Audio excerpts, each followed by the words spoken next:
example of how to go to insanity. You know, I use that, not very often, but I've mentioned it. I think I mentioned it in classes, but I've used that as an example.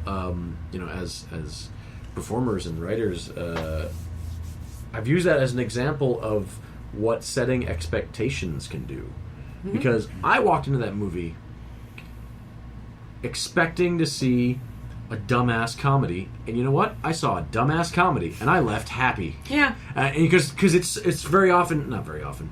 For a while, that was the name. Like, there was a movie that was kind of name checked as like a dumb bad movie. I was like, no, it's a dumb movie. It's a fine movie. Like, I didn't go in expecting Scorsese. Yeah. I went in expecting a dumbass comedy, and that's what I got, and I left happy.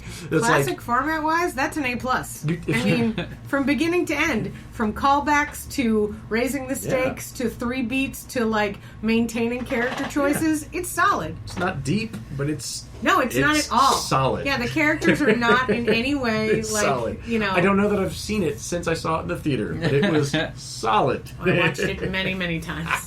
Though I do own it on VHS, so nice. You can know how long ago it was. That old, is it? And that, yes, indeed it was.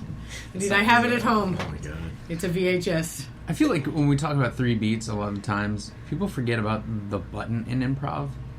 Like, I don't know. I felt like edits will come right after the third time the thing happens, and it hasn't necessarily resolved itself. And I think in Dude Where's My Car, they stumble across like all of the things, right? And they learn that they do know a foreign language and all, like they are really intelligent and stuff, right? Like that's they resolve. Button. Well, but they resolve everything, and then the world explodes with insanity one more time. Oh, cool. Like, for them, like, because I'm pretty sure when there's the huge alien lady who attacks the arcade, I think that's after. Oh yeah, it's right after that. That's right after they figure out that they've learned, they knew everything all the time, they had all the information that they needed every minute, like yeah, and then the aliens, I mean, it does end where the aliens are like, thank you, you've helped us solve, you know, the mystery of the universe, and they're like, see ya. Yeah. You know.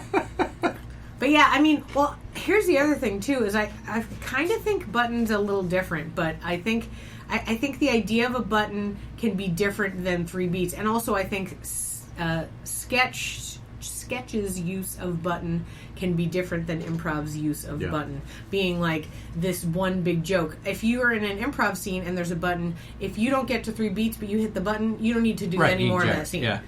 Like, that's the eject button. Yeah. You're out. Mm-hmm. Done. No more. But, like, with sketch, it's almost like...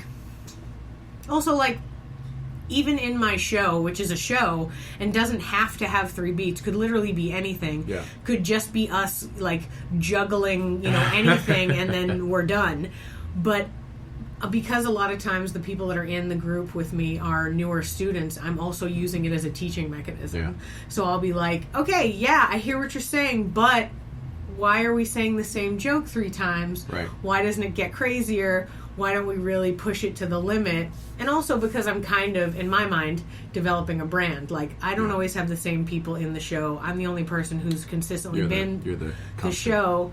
And so I try to make sure that what I put on stage has the brand of, like, if it's not total insanity where you're like, what is happening right now? I feel kind of offended and a little thrown off, and, like, I'm pretty sure I feel a little bit like I could puke. Like, that's what I'm looking for, you know?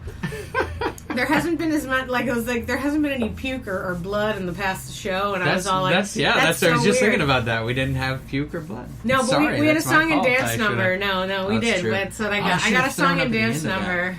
I should have thrown up, but that would have been horrifying. Just a real big breath.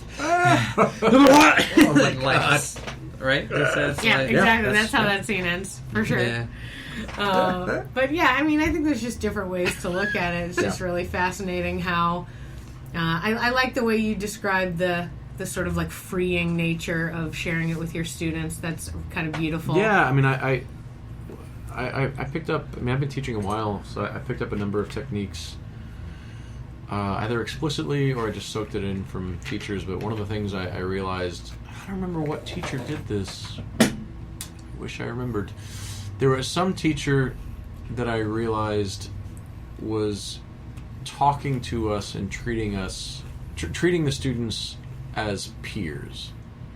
And there was no division between teacher and student. I mean, there is, obviously, but it was more like, you're in this club now, and you describe. I picked up describing things using the word "we" instead of like, "Oh, you're screwing this up because your brain's like." No, we as humans do this. Like, this is a thing that we do. Suddenly, you've welcomed them in, and there isn't this status separation and me telling them that I'm perfect and this is how you should do things so that you are more perfect. It's like, no, this is what we do as improvisers. Sometimes we do this thing and we fuck it up, and and the slight semantic difference. At some point, I picked that up, and I really like that because it's a there's something very, I don't know, something very warm and fuzzy about being a student and being like, no, you're in the club, even though you're not as experienced. Like, you're an improviser. Now we can just talk about ourselves as a common thing. I don't know. It's interesting. I like to think of that in community building as well. Oh yeah, that's another way. That's a method that I'll use to make people feel like they're welcome at the theater. It's like, you're here now. Yeah. This is your place. Yeah. This room that we're in, this is a room you can be in any time now. Yeah. This is yours. Yeah. Like, you bought in, you paid. Yeah. You're the same. I'm always like, it's kind of like, you paid dues. Yeah. When you bought the class, Yeah. you paid dues to hang out in this space for whenever you'd like. Right. If the doors are open, come on in. Come on in. There's people around. Make some friends. Yeah. You get in free to shows. Right. Like, I like that community building and making people feel like they're part of something. I think there's a lot in our world that makes people feel other, that separates us. There's so many things especially, with social media, we're constantly looking for reasons to find out how we're different. Yeah. And my biggest thing is, I want to know how we're the same. Right. Yeah, and that's, that's especially true of all the improv schools and theaters in town, because I'm sure you've experienced this. Younger students or lower level students where, like, at some point will try to imply or say something like they'll assume that there's actual rivalry, right? And I squash that shit immediately. I'm trying to even think of an example, but they'll say something. It's like they'll make some joke. It's always a joke. It's never like a serious thing, but they'll present an us and them. It's like no. It's basically all the same shit. Like. Yeah. We're all learning the same language. We're just using it to write slightly different books. It's the same vocabulary. It's all the same shit. Ultimately, if you study it long enough, it's all going to be the same shit. In fact, if you study anything long enough, it all starts to be the same shit. Yeah, I'm down for all the people. There's a couple of people out there trying to go to all the schools and learn all the different things. There's a couple who have. And I'm really excited about that idea because it's like... yeah, I want to know how they're the same, and then how each school can make, you can develop a different kind of thing from here. Yeah. What I learned here helped me to develop this, and what I learned here helped me to develop that. Because, it's all just creating shows and making fun projects. So, why not make your breadth of knowledge bigger and wider and more exciting? Yeah, do whatever you got to do to be inspired. Right? Yeah, absolutely.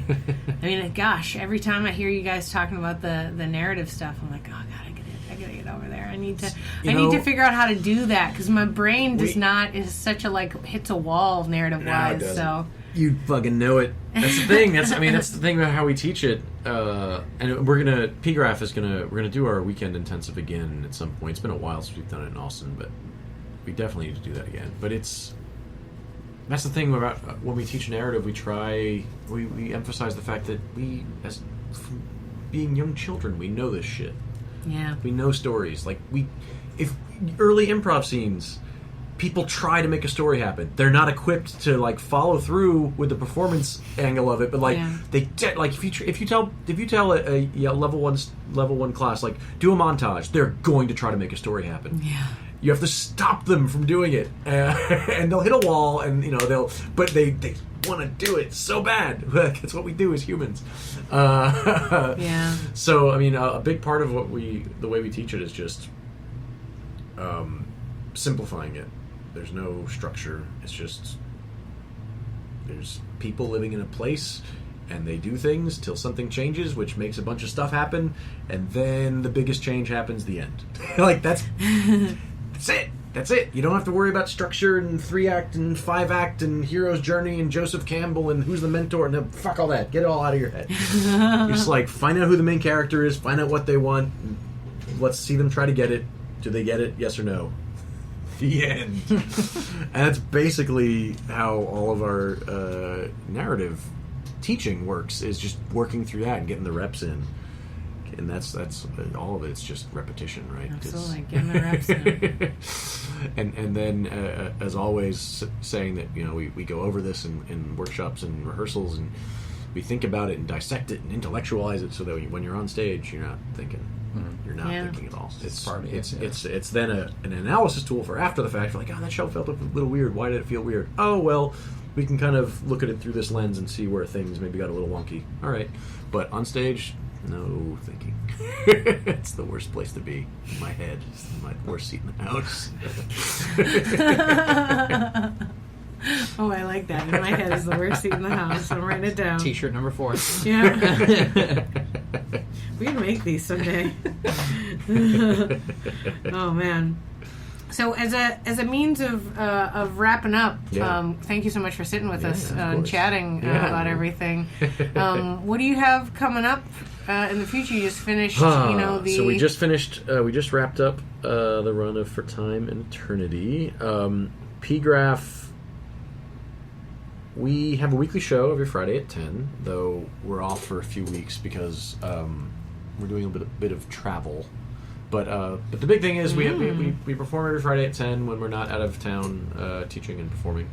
And the Hideout has its improv marathon coming up at the end of June, which this will be out before then, right? I hope. Maybe. So either it will be happening at the end of June, or it happened and you all saw it and it was awesome. And that in part raises money for the Building Connections program, which is our improv classes for at-risk and children on the autism spectrum, which is a program that Lacey Alana, one of our improvisers and teachers, kind of built 2 or 3 years ago, and it's really taken off. But to do it, those communities and those parents, those families don't usually have a lot of money, so we raise money so that we can subsidize classes and take improv to kids in shelters that that don't have any money to pay for classes, and just make them have fun and play.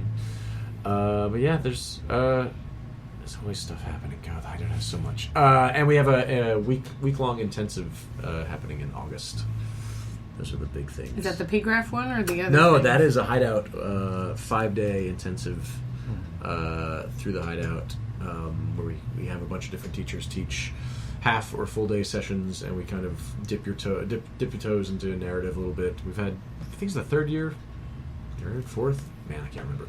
Cool. It's the X year we've done it, and we've had people come from all over the country and from overseas and do it, and it's been really fun. So we're going to keep doing everything we're doing.